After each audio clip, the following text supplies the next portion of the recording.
e você assistirá a seguir é apenas um corte. Continue ajudando o Rio Grande do Sul utilizando nosso Pix, contatoliterascience@gmail.com.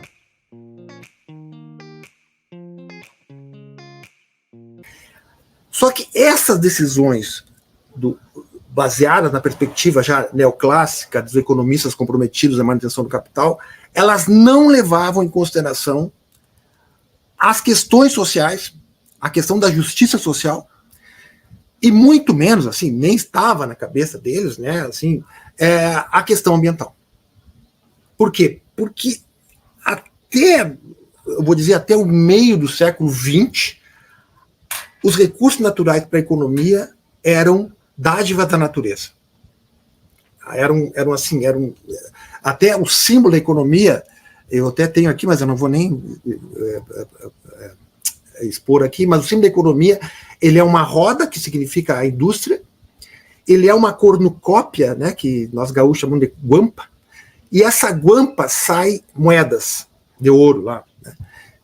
Essa guampa com essa cornucópia que significava que os recursos sendo bem utilizados, a riqueza é infinita.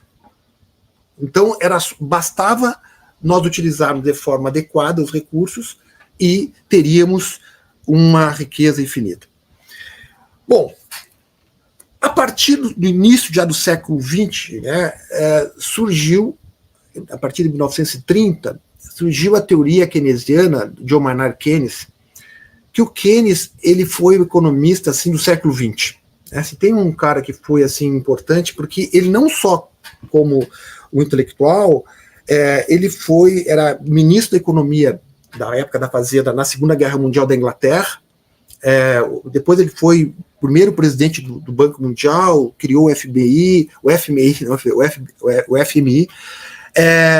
e ele criou a estrutura do dólar forte, a diplomacia do dólar forte, que mantém a economia capitalista até hoje.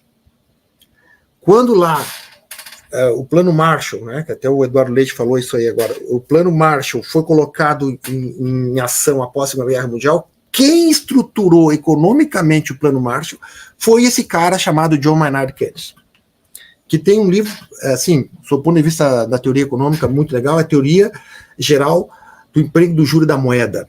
Então aqui ele refez as estruturas do capitalismo, e aí ele era consciente de que a perspectiva do livre mercado era impossível. Ele chegou à conclusão que o Estado deveria participar da economia. O Estado deveria, então, ter ações, ter perspectivas de política econômica que levassem ao bem-estar de todos. E aí, o que o Keynes disse é que o Estado deveria gastar, se possível, isso ele disse de fato, se possível, questões sociais, como construir pontes, escolas, estradas, e isso gera uma economia de mercado, isso vai incentivar a economia de mercado, a estrutura da produção, o emprego, eu quero dizer o emprego. E aí não vamos assim só para dizer que isso, a prática como aconteceu, a reestruturação do capitalismo na Europa pós Segunda Guerra Mundial teve um aporte econômico que levou ao desenvolvimento da Europa, na perspectiva de emprestar dinheiro para os estados e os estados construírem. No Brasil, isso aconteceu na ditadura militar.